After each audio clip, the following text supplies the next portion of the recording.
it's time for February Patreon birthday shoutouts. I want to say a very happy birthday to Greg, Jen A, Nikki, Karen, Laura D, Jenny, Catherine, Jennifer Lynn, Laura A, Jen M, Emily, Gary, Susanna, Edie, Susie, and Lisa.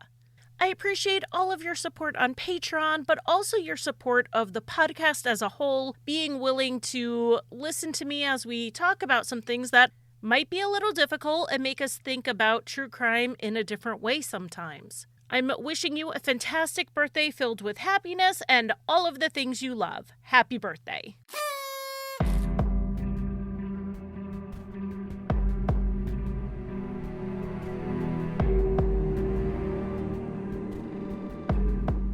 After Gloria King was found dead, investigators wanted to question her estranged husband. The problem was they couldn't find him. It turned out this wasn't the first time he had lived on the run, and it also wasn't the first time an estranged wife of his ended up dead. I'm Charlie, and welcome to Crimelines.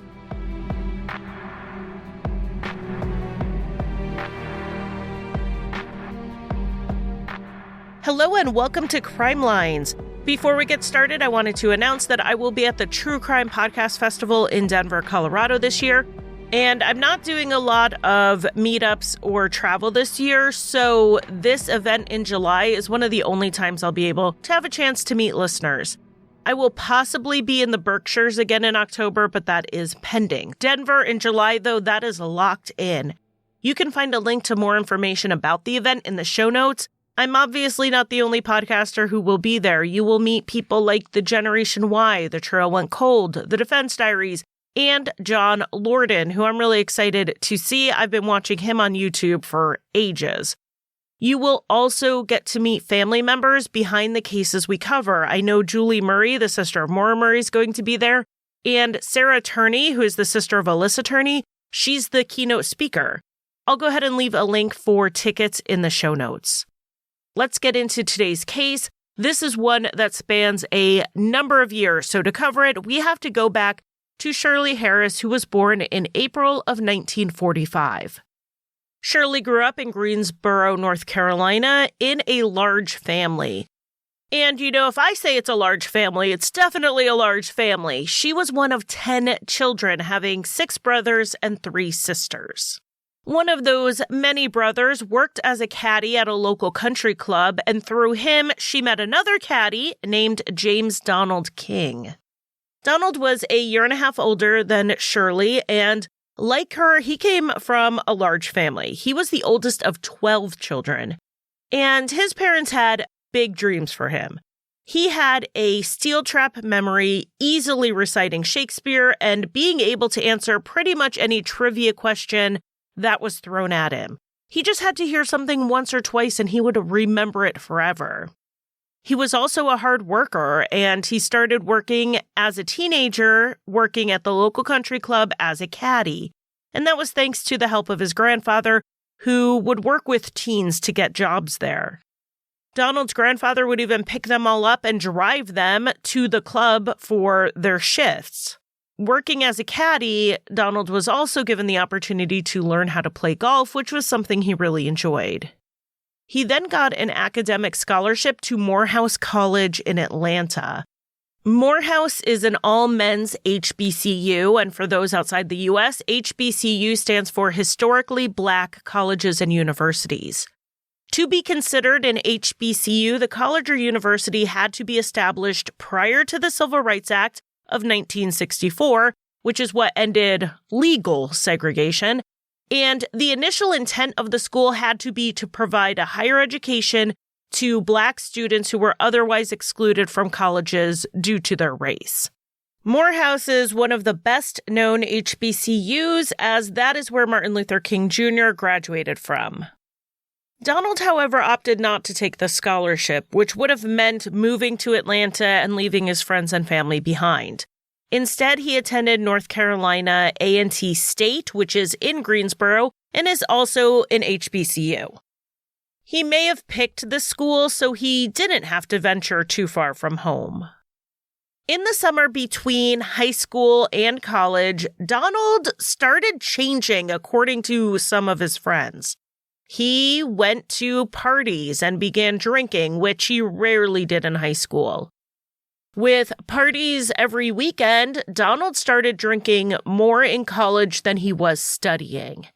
He normally could skate through without a lot of extra effort thanks to his intelligence, but once you add excessive drinking into the mix, his grades suffered, as did his attendance. Towards the end of his second semester in college in April of 1963, Donald and Shirley decided to get married. He was 19 and she was barely 18. Not long after the wedding, their first child, a boy, was born. Donald tried to continue his studies in the fall, but he ended up dropping out to get a full-time job to support his family. 2 of his professors went to his mother to ask her to talk him into coming back to school. They knew his future would be a lot better if he made some short-term sacrifices and completed his education. He wouldn't budge, though, and worked 1 or 2 entry-level jobs at a time. Donald and Shirley went on to pretty quickly have 2 more children, and so they had 3 kids under the age of 4.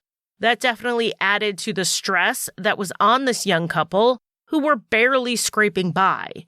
And Donald kept drinking, even as he stopped going to college and college parties, and his alcohol abuse was a huge issue. His temper, which he seemed to be able to more or less control when he wasn't drinking, exploded when he got drunk.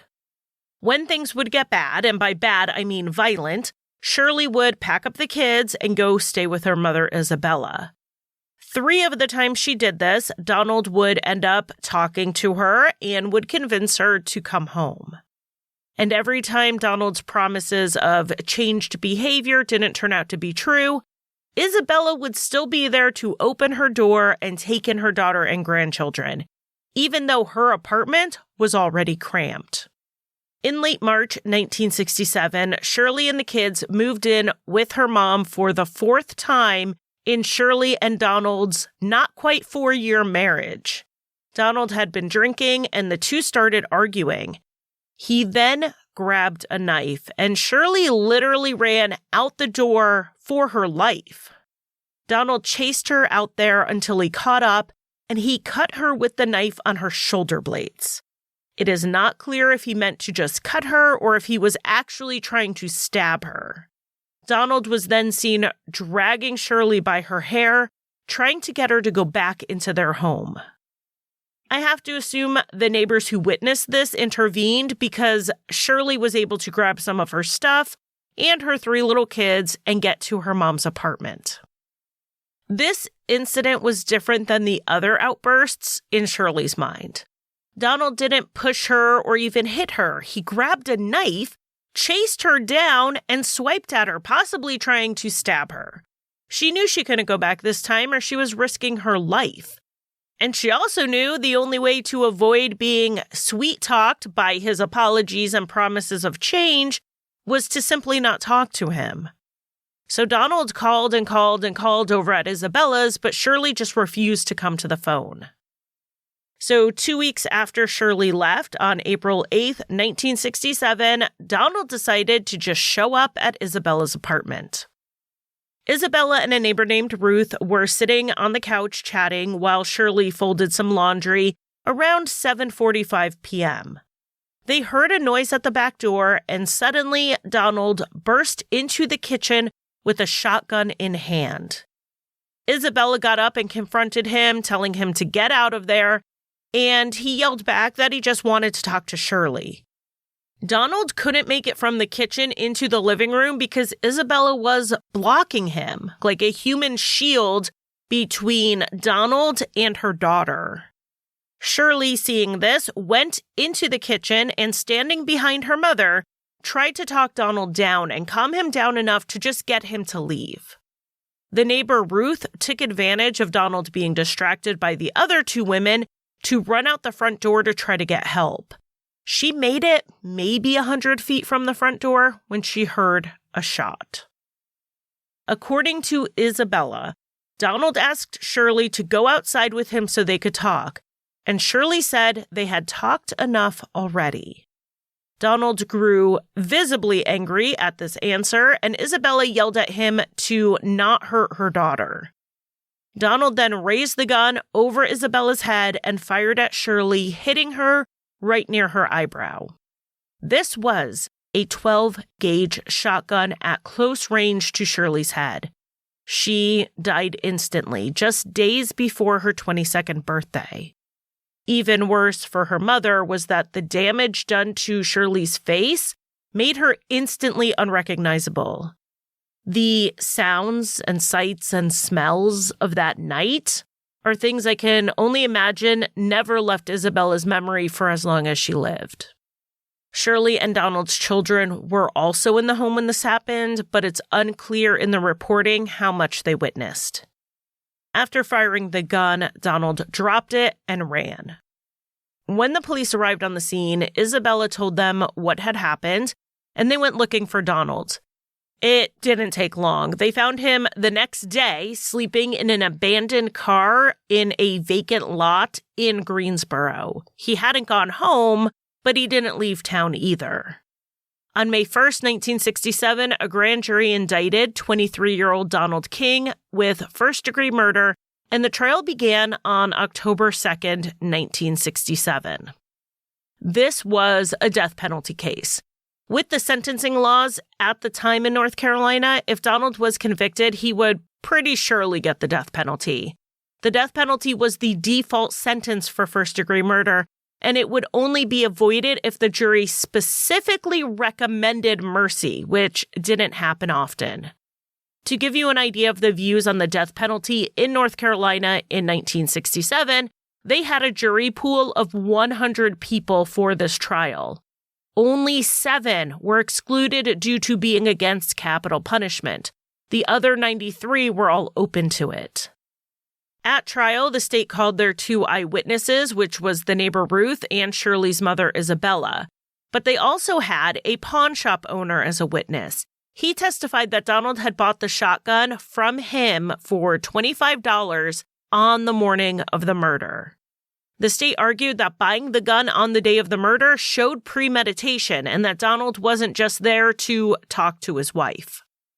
The defense said that what Isabella said happened was a lie. According to their side, Donald did show up with the gun, but that was only because Shirley's brothers had threatened to kill him if he tried to contact her. The gun was for his protection. He said he only wanted to talk to Shirley about getting back together. He admitted to being drunk when he got there, but he said that Isabella and Shirley tried to get the gun from him. In the struggle over the weapon, it went off and Shirley was hit. Donald said he absolutely did not have his finger on the trigger, so he didn't know who actually pulled it. The state, on hearing this, wanted to admit into evidence a letter that Donald had sent to Isabella while he was in jail prior to the trial. They were offering it as impeachment evidence, as this letter pretty much undermined everything he said. Donald's defense attorney asked for a recess as he had not seen the letter and wanted to talk to his client about it. This letter wasn't great for Donald. When you check out the timeline on my website, basementfortproductions.com, I'll include images of the letter. I mean, I paid for them off of Pacer, so we might as well get our 10 cents a page out of it. The letter was dated June 26, 1967, and Donald acknowledged at the start that Isabella would be surprised to receive a letter from him. He wrote that his mother told him that Isabella had forgiven him. He insisted in this letter that he loved Shirley and that he wasn't making any excuses because what he did was not right. But he thought the main reason everything had happened was sin. He wrote that he knew Shirley was in heaven because of how she lived, and that God took her because she was ready. Had he died that night, he would have gone to hell, but now he wouldn't because he accepted Jesus. Donald also acknowledged that the prison read the letters he sent and wrote that he had more to say, but he couldn't because they could use it against him at trial. He said there were lies about him in the street, and if they said that Donald had planned to kill Shirley, he wanted Isabella to know that wasn't true. So parts of that are vaguely incriminating, but none of that was really the big issue that the defense was worried about. It was actually 2 sentences on page 4 of the 6-page letter that were the most damning. Donald wrote, quote, "I will probably go on trial for my life, and whatever I say during my trial, don't pay any attention to it because I will explain later. Court is full of tricks and lies." End quote. Basically, Donald wrote to his mother-in-law that he will probably be lying in court. The state, of course, wanted to present this letter to the jury, and the defense wanted to figure out what was going on. After the defense spoke to Donald privately, and I assume confirmed the letter was real, the attorneys all went into the judge's chambers. An hour later, they walked out with a plea deal. According to Donald, his attorney told him that if he didn't take the deal in exchange for a life sentence, he would be found guilty and get the death penalty. So he opted to take the plea to avoid a death sentence. He pleaded guilty to first-degree premeditated murder and was then given a life sentence. At the time, people serving life sentences in North Carolina were first eligible for parole after 10 years. Now, there's no guarantee that Donald would get parole that soon, and it may have seemed even unlikely at the time, but it was a lot better than going to death row. After pleading guilty and seeing the reality of state prison, Donald had a change of heart and filed an appeal in March of 1969, saying that he only pleaded guilty out of fear of the death penalty. In his argument, this rose to the level of coercion, which was in line with some other appellate findings at the time that questioned how the death penalty was being applied. This was just 3 years before the Supreme Court ruled the death penalty as it was being applied at the time as unconstitutional. They didn't find the death penalty itself as cruel and unusual punishment, but the arbitrary and inequitable nature of how it was given out was. The death penalty was reinstated in the United States in 1976, providing the states fixed the problems that were with the death penalty when it was ruled unconstitutional, and that is an entire debate on if any state actually fixed that, but that's not the conversation we're having today. Let's get back on topic. In this case, Donald's appeal attempts failed, and then on the afternoon of March 9th, 1971, Donald decided to take his freedom into his own hands. While in Asheboro serving time, he worked on a chain gang. He was working along Highway 68 near Deep River when he took off running. He was fired at, and early reports said that he had been injured. But he kept running through the woods, and in spite of an immediate search, Donald got away. Early reports in the papers were that he stole a 1964 Chevy to get away, but if that was accurate, he didn't stay in the car for long. He eventually found an unlocked tractor-trailer and stowed away, hopping out when he was nearly 800 miles away in Boston, Massachusetts.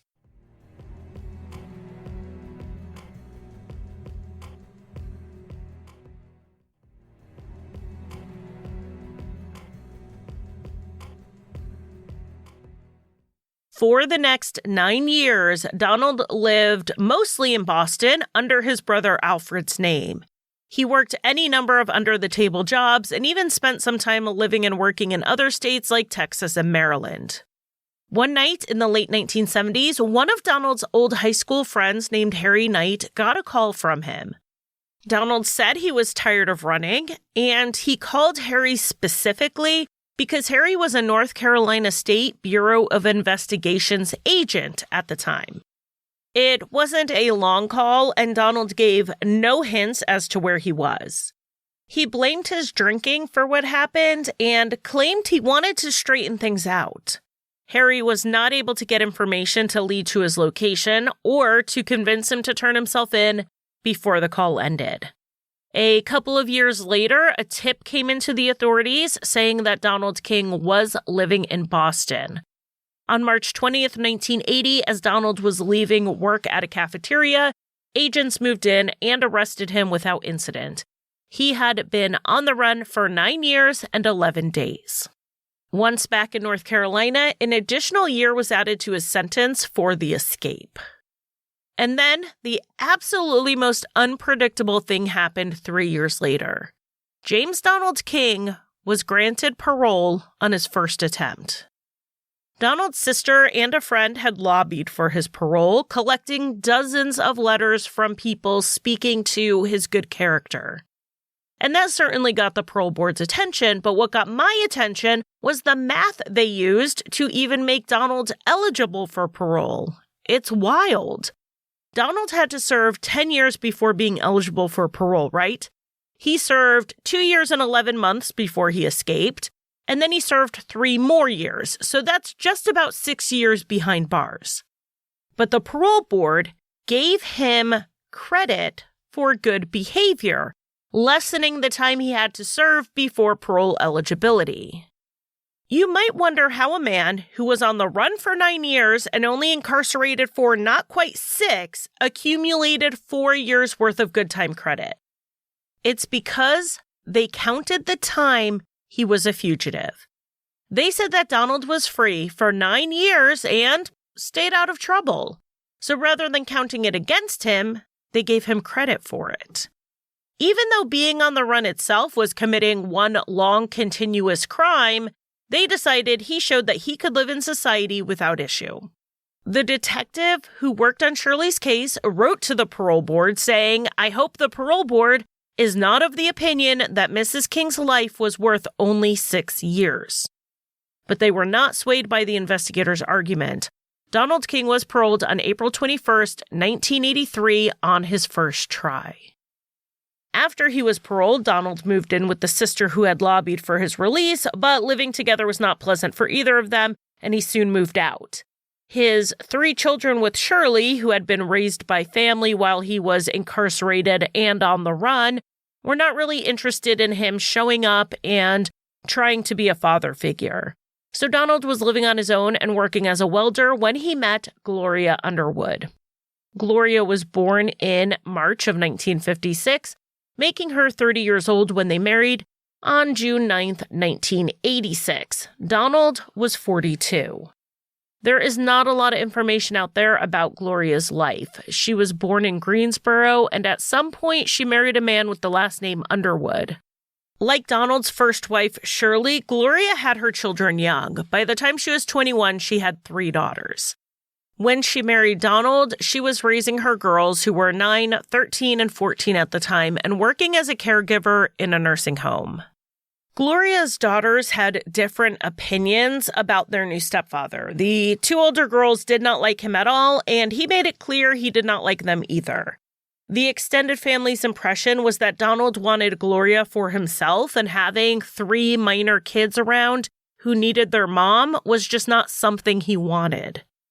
The youngest daughter, though, remembered Donald with a little more fondness, saying that he was a good provider. He may not have been as dismissive and domineering to her as he was to her older sisters.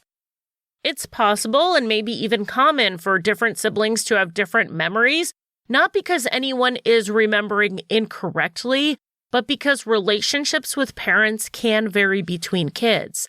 And it's very difficult to have your experience dismissed or downplayed because your sibling had a different one. So, just a reminder, let's not do that to our siblings when they share their perspective if we can help it. And let's not put up with our siblings doing it to us. We need to accept that multiple kids raised in the same house by the same parents don't necessarily grow up the same way. In this case, though, it wasn't just Gloria's older girls who didn't like Donald, it was pretty much her entire family. Her sister didn't know what she even saw in him. Whether she was just tired of being alone or whether she was hoping to provide a nuclear family for her daughters, it seems that Gloria was, in her family's view, settling for Donald. And that's when they didn't even know his full background. They were aware he had been in prison for several years, but it doesn't seem from anything I read that they knew he murdered his first wife. And for what it's worth, Donald's family didn't like Gloria either for reasons that are unclear. So to some degree, the couple ended up isolated during their relationship, which turned out not to be a long one. Donald and Gloria argued frequently, and in late 1987, after just a year and a half of marriage, they separated. Donald ended up moving into a motel. They did not immediately file for divorce, and it looked like they were both leaving the door open for reconciliation, with Donald still coming by at least once a week. They weren't living together, but they were maintaining some sort of relationship. In the summer of 1988, Donald suffered a stroke and he was hospitalized for a period of time. It was around this point, in August of 1988, that Gloria found out that Donald had a girlfriend named Betty, and the rumor was that Betty was pregnant. When Gloria heard that, she went to Betty's apartment to confront her and learned that it was true. Because they were married and maintaining a relationship even though they weren't living together, Gloria absolutely saw this as cheating. As soon as Donald was through his immediate health crisis, Gloria told him it was over. And we have a peek into what was going on with Gloria through her diary, which she was keeping on the advice of a friend. After she confided in this friend that Donald had physically assaulted and then raped her, she told Gloria to start a journal documenting everything so that there was a paper trail. Gloria wrote in early September 1988 that she knew about Donald's girlfriend, and she described Donald as selfish, stingy, and uncaring. She was explicit in her journal that there was no path forward and she was not going to reconcile with him this time. It was over for good. So Gloria was back to being a single mom. But with two of her daughters being 16 and 15, her ability to go out and have fun wasn't as impacted since they could stay home and babysit their 11-year-old sister. And that was Gloria's plan on Saturday, September 10th, 1988. She loved to play bingo, so she was leaving her girls at home to go to the local bingo hall with some friends for the evening. She had talked to Donald that day, and he offered to pick her up and give her a ride home when she was done. It's not clear if she accepted the offer or not, though from what we hear later from her friends, she probably didn't. But this did mean that Donald knew where he could find her that night. The bingo game ended late, so it was the very early hours of September 11th, 1988, when Gloria left the bingo hall. At about 1:25 a.m., residents of the Warnersville neighborhood in Greensboro heard several shots being fired. They looked out and saw a woman lying on the sidewalk in front of Jones Elementary School. The police were called and arrived within minutes, but 32-year-old Gloria King was already dead from 7 gunshot wounds. 4 of them were to her head. 2 of the shots were to her hands, indicating that Gloria saw the gun and tried to protect herself. None of the witnesses had gotten a look at the gunman or any vehicle he may have been driving. The only clue at the scene was a bingo chip found near Gloria's body, which led investigators to the bingo hall. They followed up with people who were there that night and found not witnesses to the murder, but to the lead-up. 2 women, Minnie and Verna, had left the hall at the same time as Gloria around 12:30 a.m. They told the police that Gloria's husband, Donald, was out there waiting for her. He went up to her and pulled her aside to talk, and by pulled, I mean that in the literal sense. He grabbed her arm and pulled her away from her friends, saying that they had to talk. According to these friends, Gloria was not happy to see him. In fact, she looked scared, which is why I say she probably turned down his offer of a ride home. She didn't seem to expect him to be there. Minnie and Verna intervened, asking Gloria if she was going to head home with them. She didn't answer, but Donald said he was going to give her a ride. Gloria did not contradict this or say that she wasn't going with him, so Minnie and Verna left. Several minutes later, another woman left the bingo hall, and at this point, Gloria and Donald were still outside. She told the investigators that Gloria had her back up against the building's wall, and Donald's arms were outstretched on either side of her. He was not physically holding her in place, but he was definitely making it difficult for her to step away. No one came forward having seen Gloria after this. An hour later, she was shot to death in front of the school. With this information, Donald King became the prime suspect, but he was nowhere to be found. They did find his car 4 days later, abandoned in downtown Greensboro, and inside were two .22 caliber bullets consistent with what was used in the murder. The police spoke to a number of witnesses who claimed not to know where Donald had gone, but they knew where he had been in the days leading up to Gloria's murder. Gloria's friend Katie told the police that she saw Gloria just days before the murder when Gloria was coming by to ask to borrow some money. Donald had driven her there, but he was waiting in the car, so Gloria was able to talk freely since he couldn't hear her. Gloria told Katie that Donald had threatened to kill her if she left him for good, so while they showed up at the house together, it was only because Gloria was afraid not to be with him. She said she was tired of living in fear of Donald and that she knew he had a pregnant girlfriend. It seemed like she hoped Donald would leave her alone now that he was having a family with someone else, but it wasn't quite working out that way. The investigators then figured the girlfriend would be a good lead as to where Donald was, so they went to talk to her. This girlfriend, Betty, told the police that she had dated Donald before he married Gloria and that they had rekindled things after Donald and Gloria separated in 1988. How much Betty knew about Donald's attempts to reconcile with his wife and that they had a continuing relationship is unclear. Betty said she found out she was pregnant in August, and it wasn't long before Gloria heard about it and confronted her. Betty said that she had seen Donald multiple days in the lead up to Gloria's murder.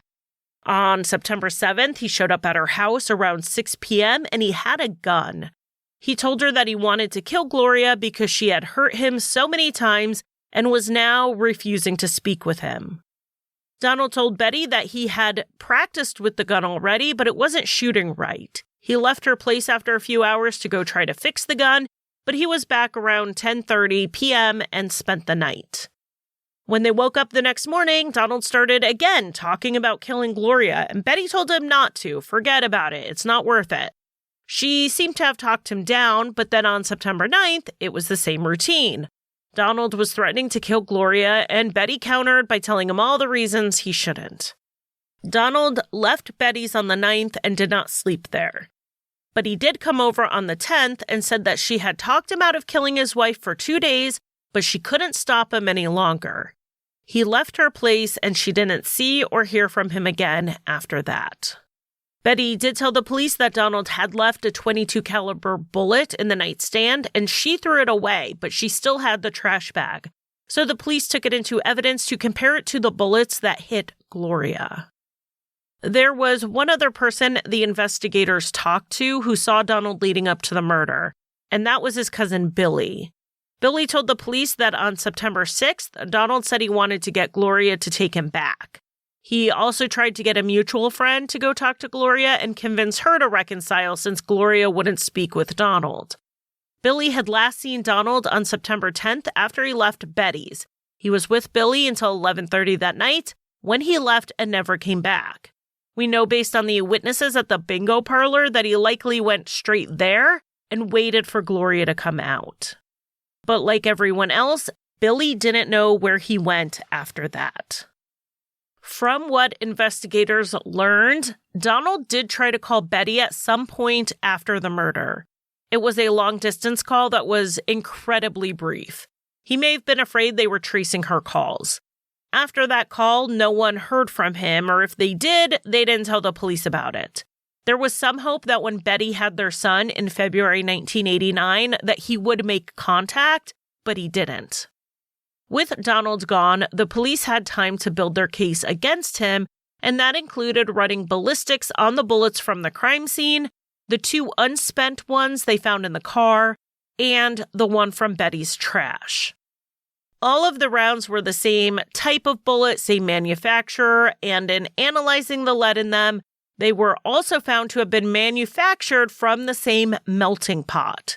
They likely came from the same box, or at the very least, different boxes that were manufactured at the same time. An arrest warrant was issued for Donald. And then, over the next 9 years, the investigators continually came up with new strategies to find Donald. They knew he played golf, going back to his days working at the country club with his grandfather. So the investigators approached Golf Digest, who agreed to publish a small article on the case.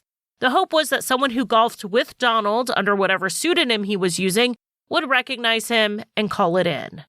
Using specialty publications is such a clever investigative tool. Target the people in the circles your suspect or fugitive would deal with. Knowing that Donald often worked at foundries or amusement parks, they sent information to those places as well to keep an eye out for him. America's Most Wanted ran Donald's fugitive segment 5 or 6 times, and Unsolved Mysteries also aired it.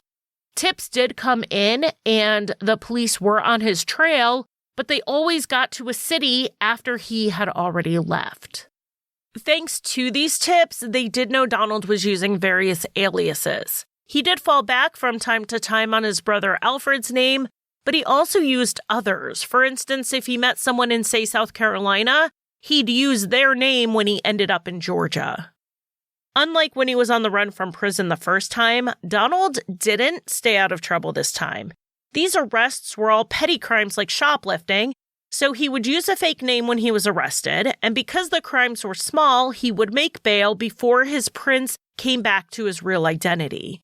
By the time the authorities figured out who he was, he would have packed up and left town. The closest near miss they had was in Jacksonville, Florida in the mid-90s. A man named Peter tipped off the police to Donald's location, but Donald had taken off just days before. When he left Jacksonville, Donald went to Columbus, Ohio, and using Peter's name and social security number, he got a job. One day in 1997, a man Donald worked with in Columbus sat down to watch an Unsolved Mysteries rerun on the channel Lifetime and saw a segment on Gloria King's murder. He recognized Donald as his ex-coworker and called in the tip. This tip went near the top of the list because he knew him by Peter's name, someone the authorities had already connected to Donald. The coworker did not know where Donald was at the time. A month before he saw the segment, Donald had quit the job and moved away. Using phone records, the investigators figured out that he actually hadn't gone far, just an hour west to Dayton, where he got another job at a foundry under the name Robert Robinson. On June 13, 1997, authorities approached Donald. When asked to identify himself, he claimed to be Robert Robinson and even provided fake documents to back this up. He had a photo ID, a birth certificate, and a social security card all in that name. However, he also had with him a welfare ID card in Peter from Florida's name. In spite of his weak protestations, the police knew they had the right guy, and 53-year-old James Donald King was then arrested. This arrest was a huge relief to Gloria's family. Her youngest daughter, who was 11 when Gloria died and 20 when Donald was caught, told Michelle Snipe with the News and Record that Donald's memory haunted her. When they would go out of state, even for something fun like a vacation, she couldn't help but think, what if they ended up where he was? What if she saw him? That fear only ended when he was arrested. This time, the state was going for the death penalty again, and they had no interest in a plea deal, seeing how it worked out the first time, but they did have some big issues to overcome. For one, some major pretrial decisions went in the defense's favor. The judge would not allow the jury to hear about Shirley's murder during the trial. Though Shirley and Gloria were both his estranged wives who he wanted to reconcile with, who wouldn't talk to him, and even though they were both shot in the head, the judge ruled that the details of the murders were not similar enough for the first murder to be more probative than prejudicial.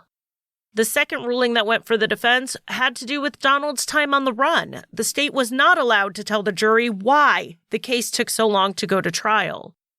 It was decided that Donald running was too prejudicial. A jury might imply guilt when it wasn't actually evidence of guilt.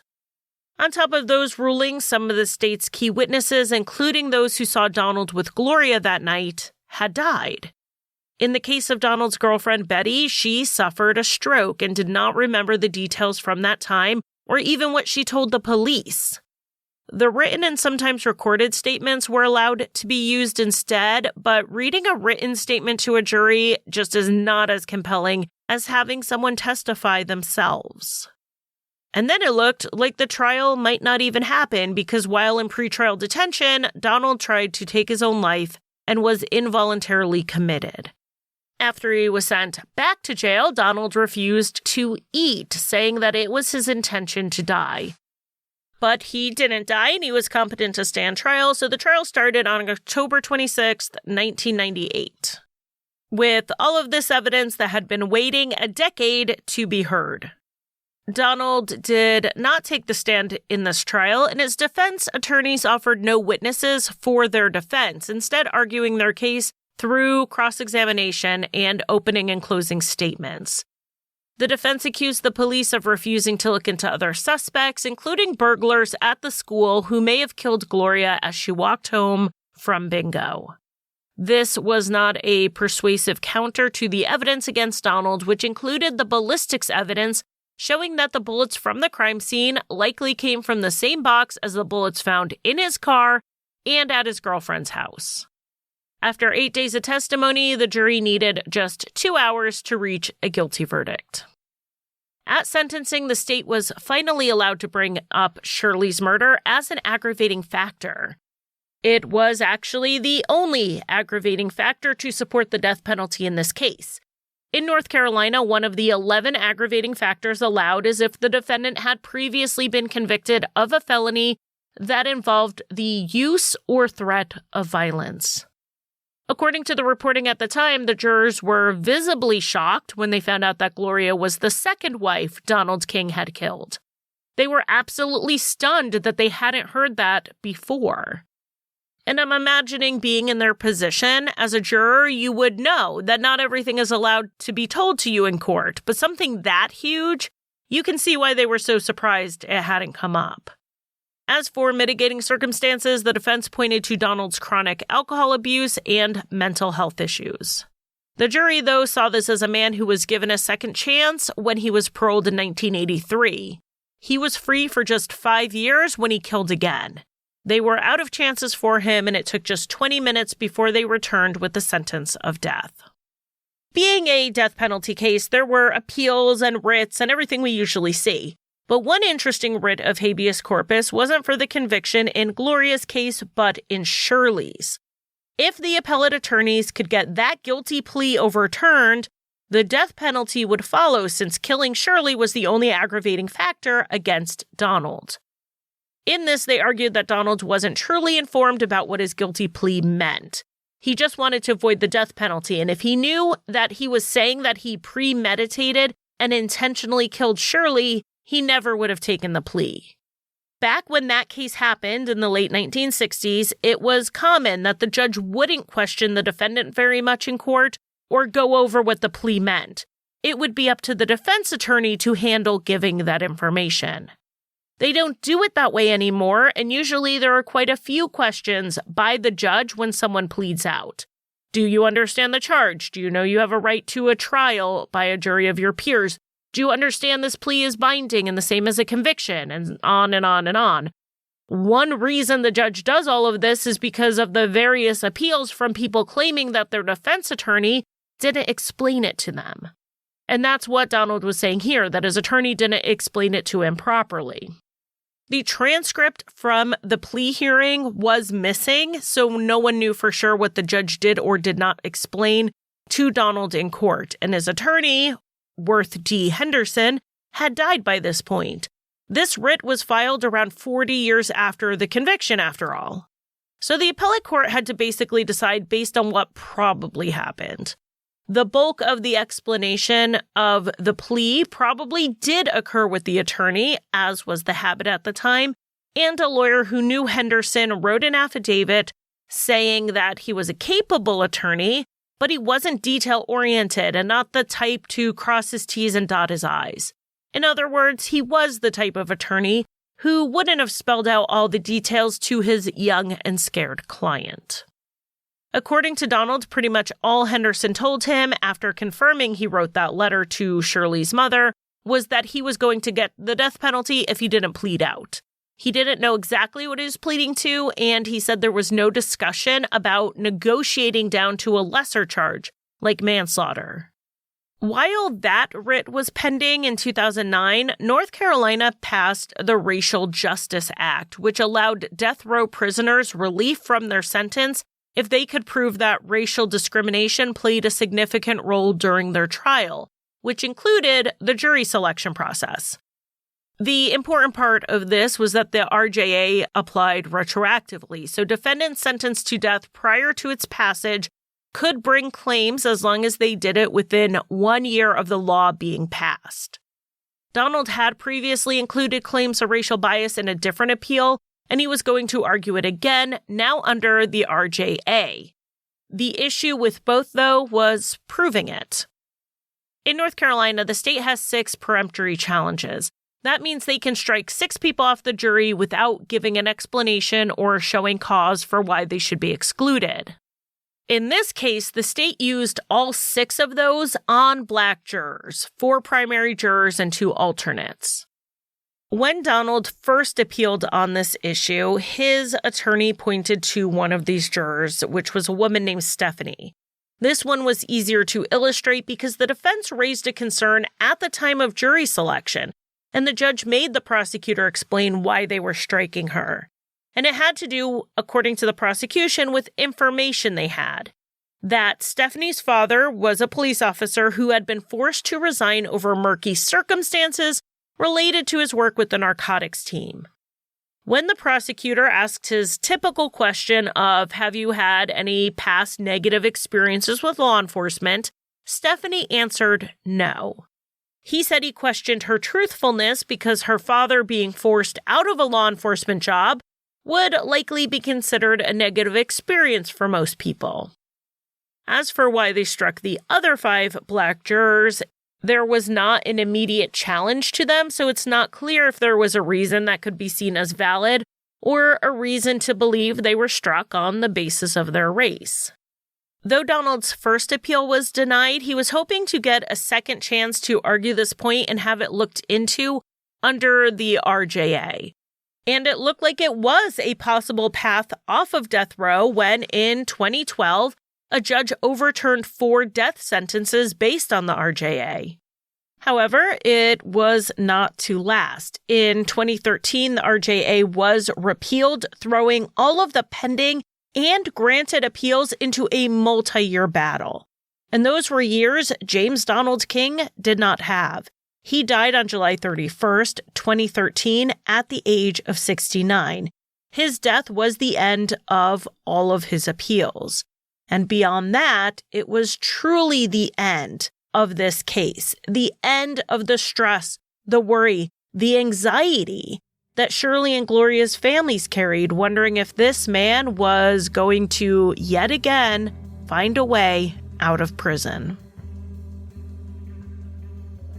Thank you for listening. You can find Crimelines on Facebook, Twitter, Instagram, and occasionally TikTok. Crimelines is on Patreon, where I offer early and ad-free episodes as well as bonus content. Visit patreon.com/crimelines. If you want to buy me a coffee, the official drink of Crimelines, you can give a one-time donation at basementfortproductions.com/support. And if you need a palate cleanser after listening to heavier true crime shows, check out Rusty Hinges, an allegedly funny history, mystery, and true crime show that I co-created and write for.